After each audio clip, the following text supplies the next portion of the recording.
अध्याय दुसरा, सांख्ययोग, गीतेचे सार. संजय म्हणाला, करुणेने भारावलेल्या, मन खचलेल्या आणि अश्रूंनी नेत्र भरून आलेल्या अर्जुनाला पाहून मधुसूदन श्रीकृष्ण पुढील प्रमाणे म्हणाले.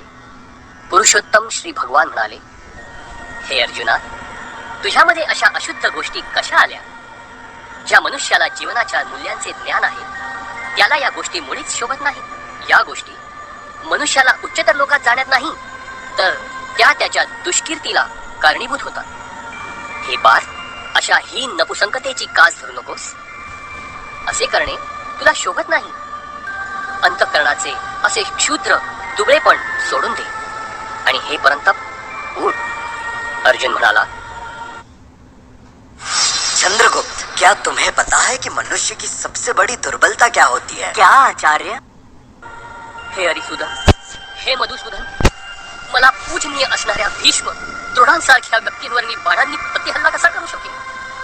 महात्मासम असणाऱ्या माझ्या गुरुजनांना मारून जगण्यापेक्षा भिक्षा मागून जगणे अधिक श्रेयस्कर आहे. जरी त्यांना भौतिक लाभाची इच्छा असली तरी ते ज्येष्ठ आहेत. जर त्यांची हत्या केली तर आपले सर्व भोग रक्तरंजित होतील.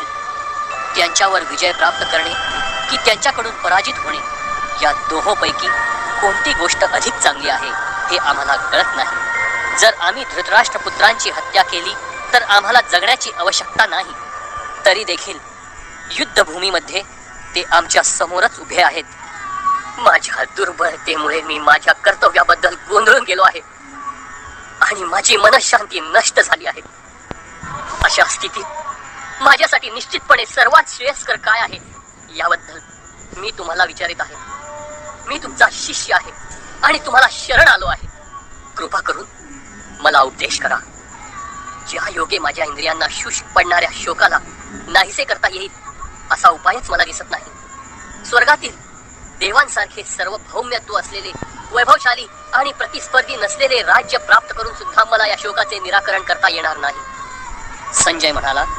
याप्रमाणे बोलून झाल्यावर परंतप अर्जुन श्रीकृष्णांना म्हणाला, हे गोविंद, मी युद्ध करणार नाही, आणि स्तब्ध झाला.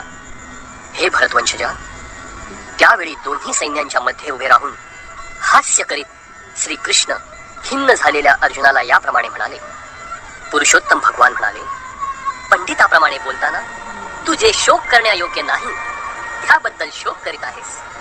जे ज्ञानीजन आहेत ते जीवितांबद्दल तसेच मृतांबद्दलही शोक करीत नाहीत. ज्या काळी मी, तू आणि हे सर्व राजे अस्तित्वात नव्हते असा काळ कधीही नव्हता, आणि भविष्य काळात आपण अस्तित्वविहीन होणार असेही नाही.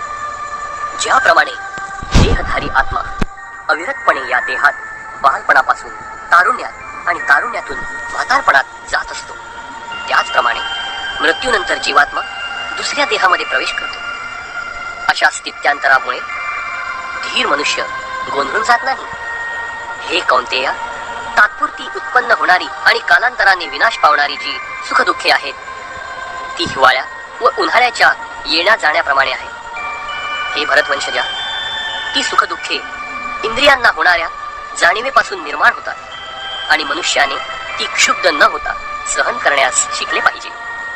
हे पुरुष श्रेष्ठा अर्जुना, जो मनुष्य सुख आणि दुःख यांनी विचलित होत नाही आणि दोन्ही अवस्थांमध्ये स्थिर असतो, तो मोक्ष प्राप्तीसाठी निश्चितपणे योग्य आहे. जे तत्वदर्शी पुरुष आहेत त्यांनी असा निष्कर्ष काढला आहे की जे असत अर्थात भौतिक शरीर आहे ते चिरकाळ टिकू शकत नाही, आणि जे सत अर्थात जीवात्मा आहे ते कधीच बदलत नाही. या दोन्हींच्या स्वरूपांचा अभ्यास करून तत्वदर्शी पुरुषांनी असा निष्कर्ष काढला आहे, जे संपूर्ण शरीराला व्यापून आहे ते अविनाशी आहे असे तू जाण. त्या अविनाशी आत्म्याचा कोणीही नाश करू शकत नाही. अविनाशी, अमर्याद आणि शाश्वत जीवात्म्याच्या शरीराचा निश्चितपणे अंत होणार आहे. म्हणून हे भरतवंशजा, तू युद्ध कर. ज्याला वाटते की जीवात्मा हा मरणारा आहे किंवा तो मारला जातो तो अज्ञानात आहे, कारण जीवात्मा मारित नाही किंवा मारलाही जात नाही. कोणत्याही काळी आत्म्यासाठी जन्मही नाही आणि मृत्यूही नाही. त्याचा जन्म झाला होता असेही नाही, त्याचा जन्म होतो असेही नाही, आणि त्याचा जन्म होणार आहे असेही नाही. तो अजन्मा, सनातन, नित्य अस्तित्वात असणारा आणि पुरातन आहे. शरीराचा नाश झाला तरी त्याचा नाश होत नाही. हे पार्थ, जो व्यक्ती जाणतो की आत्मा हा अविनाशी, शाश्वत, अजन्मा आणि अव्ययी आहे, तो कोणाला कसा मारील किंवा कोणाला कसा मारविल? ज्याप्रमाणे मनुष्य जुन्या वस्त्रांचा त्याग करून नवीन वस्त्रे धारण करतो, त्याप्रमाणे आत्माही जुन्या आणि निरुपयोगी शरीराचा त्याग करून नवीन भौतिक शरीर धारण करतो. या आत्म्याचे कोणत्याही शस्त्राद्वारे तुकडे करता येत नाहीत. अग्नीद्वारे त्याला जाळती येत नाही, पाण्याद्वारे त्याला भिजवता येत नाही, तसेच वाऱ्याने त्याला सुकविताही येत नाही. हा आत्मा अविद्राव्य व न तुटणारा आहे, आणि त्याला सुकविणे किंवा जाळणेही शक्य नाही. हा नेहमी टिकणारा, सर्वव्यापी, अपरिवर्तनीय, निश्चल आणि नित्य सारखाच राहणार आहे. हा आत्मा अदृश्य, कल्पनातीत आणि अपरिवर्तनीय आहे असे म्हटले जाते. हे जाणून तू शरीराबद्दल शोक करू नकोस. तथापि जरी तुला वाटते की आत्मा अर्थात किंवा जीवनाची लक्षणे हा नित्य जन्मतो आणि नित्य मृत होतो, तरी हे महाबाहो, तू शोक करणे योग्य नाही. जो जन्मला आहे त्याचा मृत्यू निश्चित आहे, आणि जो मृत झाला आहे त्याचा जन्म निश्चित आहे. म्हणून तुझ्या अपरिहार्य कर्तव्य पालनात तू शोक करणे योग्य नाही. समस्त जीव प्रारंभी अव्यक्त असतात, मध्यावस्थेत व्यक्त असतात आणि विनाशानंतर पुन्हा अव्यक्त होतात.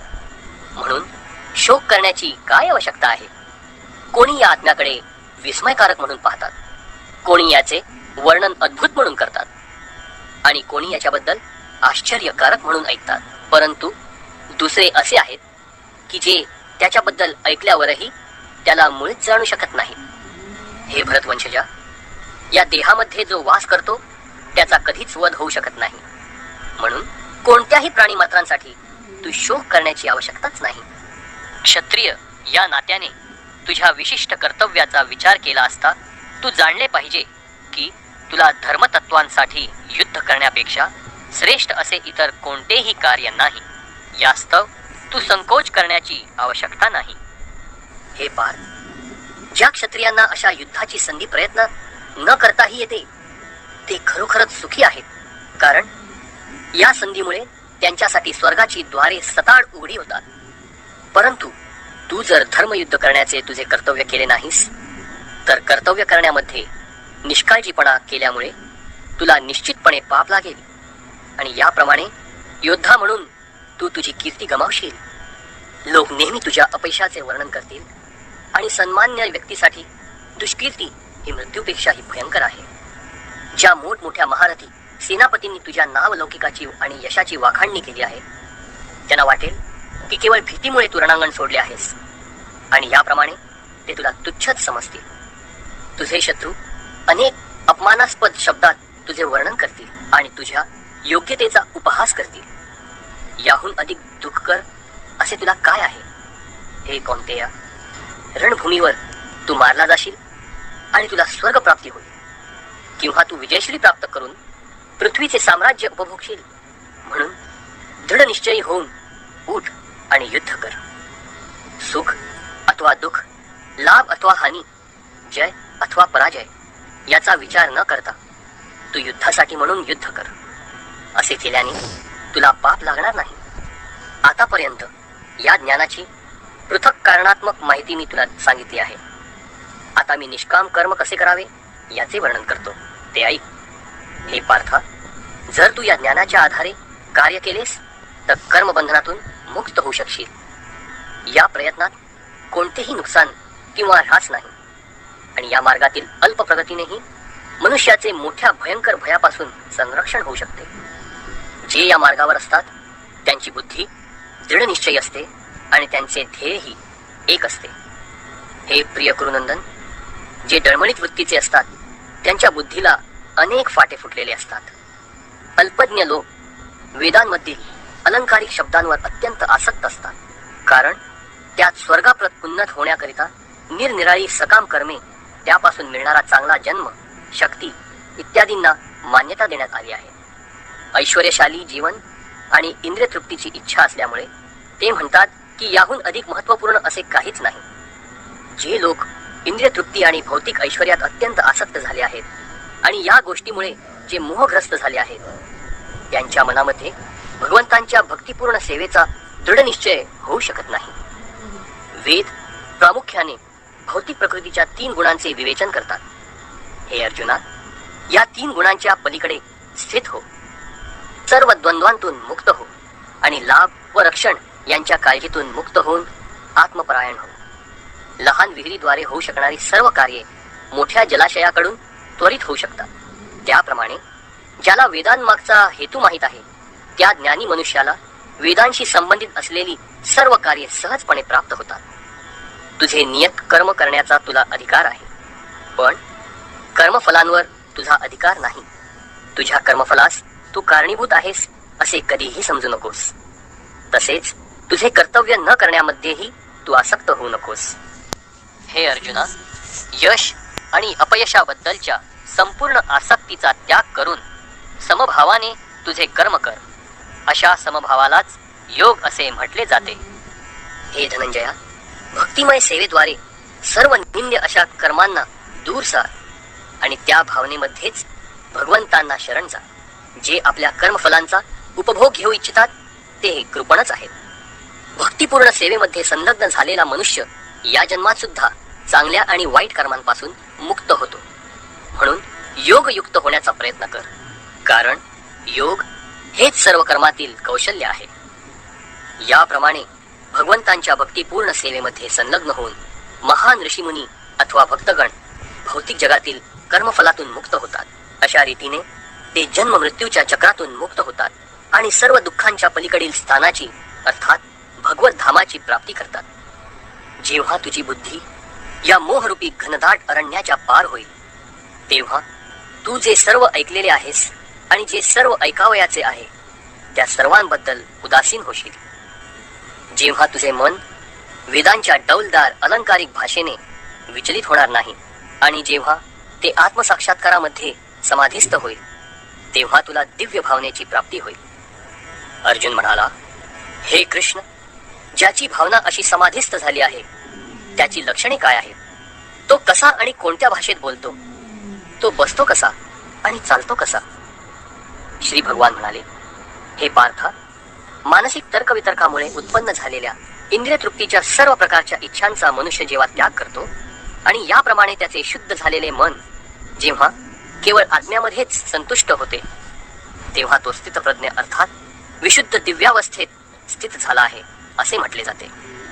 जो त्रिविध तापांनीही मनामध्ये विचलित होत नाही किंवा सुखामध्ये हर्षोल्लासित होत नाही आणि जो आसक्ती, भय आणि क्रोध यापासून मुक्त झाला आहे, त्याला स्थिर मन झालेला मुनी असे म्हटले जाते. या भौतिक जगतात जो कोणी शुभ अथवा अशुभ गोष्टींच्या प्राप्तीपासून प्रभावित होत नाही आणि जो अशा प्राप्त शुभाशुभ गोष्टींची स्तुती अथवा निंदाही करत नाही, तो पूर्ण ज्ञानामध्ये दृढपणे स्थिर झालेला असतो. ज्याप्रमाणे कासव आपले अवयव आपल्या कवचात आवरून घेते, त्याप्रमाणे जो आपल्या इंद्रियांना इंद्रिय विषयांपासून आवरून घेतो, तो पूर्ण चेतनेमध्ये दृढपणे स्थिर होतो. देहधारी जीवात्मा जरी इंद्रियोपभोगापासून निवृत्त झाला तरी त्याची इंद्रिय विषयांबद्दलची गोडी राहतेच, परंतु उच्चतर रसाचा अनुभव घेऊन अशी कार्ये थांबविल्यास तो चेतनेमध्ये स्थिर होतो. इंद्रिये इतकी प्रबळ आणि उच्छृंखल आहेत की हे अर्जुना, इंद्रियांना ताब्यात ठेवण्याचा प्रयत्न करणाऱ्या विवेकी पुरुषाच्या मनाला सुद्धा ती बळजबरीने ओढून नेतात. जो इंद्रियांना पूर्णपणे वश करून त्यांचे संयमन करतो आणि आपली भावना माझ्यामध्ये दृढपणे स्थिर करतो, त्याला स्थिर बुद्धियुक्त मनुष्य असे म्हटले जाते. इंद्रियांविषयांचे चिंतन करीत असताना मनुष्याची त्या विषयांच्या ठिकाणी आसक्ती वाढत जाते आणि अशा आसक्तीपासून काम उत्पन्न होते आणि कामापासून क्रोधाचा उद्भव होतो. क्रोधापासून संमोह निर्माण होतो आणि मोहापासून स्मृती भ्रमित होते. जेव्हा स्मृती भ्रमित होते तेव्हा बुद्धिनाश होतो आणि बुद्धिनाश होतो तेव्हा मनुष्याचे पुन्हा भौतिक अंधकूपात पतन होते. पण आसक्ती आणि अनासक्ती यापासून मुक्त असणारा आणि स्वातंत्र्याच्या नियामक तत्वानुसार इंद्रियांना नियंत्रित करण्यामध्ये समर्थ असणारा मनुष्य भगवंतांची पूर्ण कृपा प्राप्त करू शकतो. याप्रमाणे संतुष्ट झालेल्या अर्थात कृष्ण भावनेमध्ये व्यक्तीसाठी भौतिक अस्तित्वाचे त्रिविध ताप नाहीसे होतात आणि अशा प्रसन्न भावनेमध्ये व्यक्तीची बुद्धी लवकरच स्थिर होते. जो भगवंतांशी संबंधित नाही अर्थात कृष्ण भावनेमध्ये त्याच्याकडे दिव्य बुद्धीही असत नाही किंवा त्याचे मनही स्थिर असू शकत नाही. दिव्य बुद्धी आणि स्थिर मनाशिवाय शांती प्राप्त होण्याची शक्यताच नाही आणि शांती वाचून सुखप्राप्ती कशी होऊ शकेल. ज्याप्रमाणे सोसाट्याच्या वाऱ्याने पाण्यातील नाव इतस्ततः ओढून नेली जाते त्याप्रमाणे भटकणाऱ्या कोणत्याही एका इंद्रियावर मन केंद्रित झाले तर ते इंद्रिय मनुष्याची बुद्धी हरण करते.